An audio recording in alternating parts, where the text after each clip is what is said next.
She had spent her last coins on bread and stood at the counter with a baby on her chest and a threadbare purse in her hand.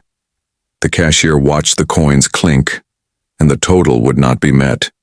Behind her, the line grew restless, and someone cleared a throat sharply. Her fingers were numb and raw from the cold, and she counted the pennies one by one like a ritual of shame.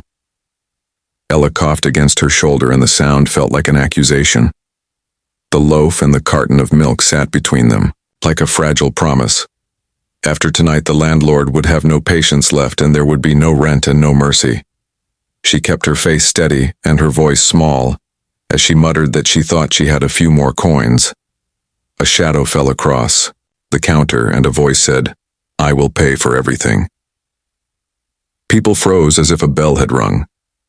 The man was tall and held himself like someone used to being obeyed without explanation. He wore a charcoal coat and a gray beanie, and his eyes went straight to the baby. He pushed a basket forward and without fanfare placed extra bread, baby formula, diapers, and fever medicine into it. He picked up the small bottle of fever reducer that Kathy held and read the label, and then said softly, "Ella needs this. Do not wait too long." There was no pity in his voice, only urgency and a stubborn kindness that made her both want to cry and to recoil. He handed a card to her and a credit card to the cashier, and paid the bill without question. He wrote his name on a small scrap, Andrew G., and said, "If you need a doctor, call this number, no thanks needed." He moved away, and the city continued its indifferent rhythm. Kathy stood with bags she had not expected to carry, and a name in her hand that carried no title, and no address, and yet it felt heavier than any letterhead. The wind outside cut through the streets, but inside her arms, Ella breathed a little easier. She walked home through alleys that smelled of damp and oil, and opened a door that had seen better years. The heater buzzed and fought the cold, and the mattress sagged under a spreading stain. Mold clung to the baseboards, and the apartment held its breath under the weight of unpaid bills. She laid Ella on the thin mattress and wiped her fevered brow with a damp towel. 2 diapers remained on the shelf, and the milk sat like a small miracle on the table. A sharp knock interrupted the small, careful peace. The landlady stood framed in the doorway and told her in a voice without softness that she had 2 days to leave. 2 days, and then the street would be their new home, the woman said, and her eyes slid to the child, with the cruelty of someone who wanted to teach a lesson. Kathy offered words that sounded like apologies and pleas, and the door slammed with a finality that felt like an ending. Neighbors whispered through the walls, and judgments dripped through the plaster like water. She held the loaf and the milk and felt them like talismans against the shame. A single tear fell unnoticed onto the worn blanket, and she shoved the card into her pocket and told herself she would not be broken by pity. Ella coughed, and a sound in Kathy that had been flattened by exhaustion rose and pushed her to the phone. She dialed. The number in a calm voice answered and said, "No thanks are necessary," and that a doctor would come right away. Dr. Harris arrived with a bag in a soft manner, and he neither asked for insurance nor hinted at payment. He listened to lungs and checked a fever and wrote a list of medicines and simple instructions like keep her warm and offer small sips, and rest matters too. He said, "You have a good friend," and left before she could ask who had sent him. Later, a brown paper bag appeared on the step, with medicines, wipes, and a note that said 3 times a day with water, and rest matters too. No name, only handwriting that matched the neat block on the small card in her coat. She sat on the edge of the mattress, and for the first time in a long time allowed herself to breathe. Weeks later, while cleaning a box of old papers, she found a flyer for Art for Hope, a community project hiring illustrators for a children's book and offering an honorarium and no formal credentials required. Had once dreamed of drawing before life had narrowed to survival. That night she found a sketchbook beneath the bed, and her hands remembered shapes and light. She drew a mother bear wrapping her cub, a child reaching up toward a star, 2 hands soaked by rain clinging to each other. Dusty charcoal smudged her fingers, and the act of making spilled something warm into her chest. She sent her small portfolio, and when an email arrived a week later, asking to interview her, the world shifted a fraction toward possibility. She was accepted into the program, and painters and coordinators gave her space and paid her for pieces. She worked with a quiet desperation, and then with a new hunger that was not only about feeding Ella, but about showing herself that she could still create beauty.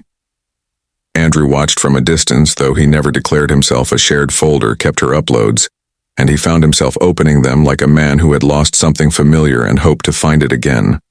Her lines, dredged up memories of his own hollow rooms and lonely windows and a child who learned to hunger for light. But her work did not only bleed suffering, it turned pain into tenderness and made survival look like a sacred craft. When the center announced a fundraising exhibit, Kathy hesitated but then handed over 3 original works. On the opening night, she stood at the back and saw her paintings hung in the center of a long white wall. People moved slowly before them, and some tears were honest and soft. A small envelope left on a table contained a note. You gave pain a voice, and then you gave it wings, signed A. She gripped the paper and wept, not from shame, but from a strange unloosing of long-held fear.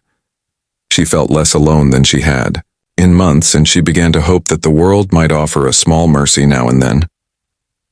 Then one morning she saw his face in the paper, a full-color piece that called him an angel of the arts, and which named Andrew Grayson as the CEO of a powerful capital firm who had founded Art for Hope. The piece asked whether his generosity was redemption or a carefully placed rebrand, and the questions in print collided with something inside her that had been shaped by anonymity. She realized she had been given aid without being asked to know the giver, and the silence felt like a choice that both protected and erased her dignity. She walked across town and entered his glass office and set the newspaper on his desk without a word. He offered explanations that sounded like rehearsed calm. He said he had not wanted her gratitude or her pain to be altered by his name. He said he wanted to give her a fair chance without the weight of charity. She told him he had not allowed her the dignity of choosing how to receive help, and that his absence had been its own kind of control. He said if she thought he had helped out of pity, then she had misunderstood him entirely, and in that sentence there was the distance of 2 lives that rarely meet. She left without another word, and the city rain stitched the glass as if to hide them both from each other. Kathy walked home with Ella tucked inside her jacket and the newspaper folded in her bag, and she felt a storm of feelings that did not resolve into one shape. There was gratitude that had her hands shaking with relief, and there was anger that had her chest tight with the ache of having been watched. There was also a quieter thing that moved like hope, and like the small, stubborn courage of a hand that keeps drawing through the night. She continued to paint and to care for Ella, and the program paid her, and the center welcomed her, and slowly rooms that had once been all danger began to hold light. Andrew continued to watch from the edges and to send help without signatures, and called on doctors and left envelopes, and kept his distance like a man who feared that intimacy might undo a good intention. Kathy learned to say yes to help and to stand for herself and to draw the moments that mattered to her child. The city did not change all at once, but one loaf of bread in a frosted evening, and one card in a trembling pocket, and a gallery with her pictures on the wall began to stitch something that looked like a future. The last image is a small one. Kathy and Ella at a window in a sunlit room. A child reaching for a star and a woman holding on to that reaching hand. No tidy endings, no simple answers, but the slow work of mending and of learning to accept kindness without losing the hard-earned dignity of being oneself.